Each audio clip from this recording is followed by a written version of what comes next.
sort of come back to this point because it said what we're going to do is we're going to disconnect and increase taxes on this group of people who somehow are, I don't know, my word here, non-Oregonians or evil Oregonians. That's my word, not yours.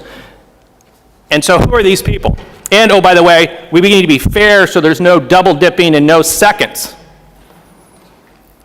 So let's talk about who this group of people is that's supposedly getting seconds.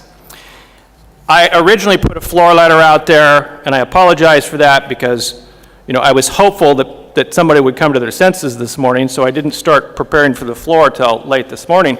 And I put a letter out that said there's something like 270,846 sole proprietors that this is going to impact. That's who we're talking about. I was mistaken, and I apologize, colleagues, for that error. In fact, this 1% or 5%, and so on and so forth, that shouldn't get this are actually 347,708 small business owners. 347,708.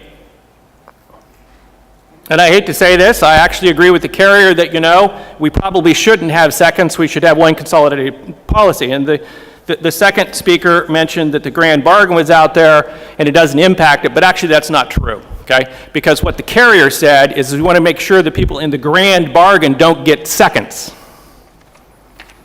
So, what does that mean? The grand bargain encompasses 22,448 of these individual small businesses. Let me say that again, 22,448 of those small businesses. This is LRO numbers. And so that's the people getting seconds. So that means 91% of them aren't getting seconds.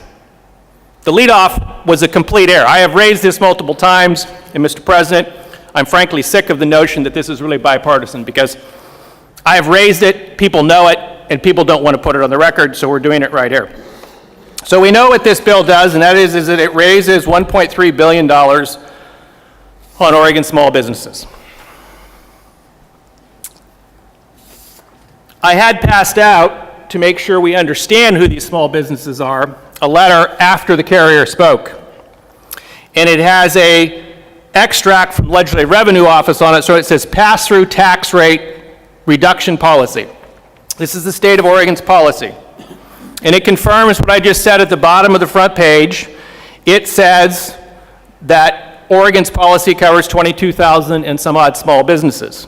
It also says, which is important in there because there's a huge distinction, we are talking totally different, not apples and oranges, not even fruits and vegetables. We're over in the meat category and off over in the bread category here, because the policy description that we say would be double dipping, these 22,000, of which is only 9% impacted by this bill, the policy objective is to provide a more favorable rate structure for businesses who actively manage their own business. Taxpayers have incomes with partnerships, S-corps, LLCs. Let me say it again, partnerships, S-corps, and LLCs. We don't cover sole proprietorships in our existing law, but you're going to do so in the bill you're about ready to pass. This policy is not intended to benefit passive investment. That's a good idea, we should do that. Having sat in the room with three of the members that are still here on the floor, our goal was trying to incentivize and provide access to capital for small businesses, not wipe out small businesses in favor of corporations. If you flip that paper I had passed out that says pass-through tax policy over, you'll see the actual numbers. You'll see the number of sole proprietorships. Again, the title is wrong. It actually impacts 347,708 people. I would say that an administrative error is not what I would call 350,000 Oregon small businesses. It's not an administrative error. So if we're going to fix it, we should have fixed this right the first way and picked a better course of action. But of course, we've heard already that really we need this money to spend on education, but it's not going to education. The next document I want to put into the record so you have it says General Fund Resource or Forecast Summary. That is actually an extract from the economic forecast.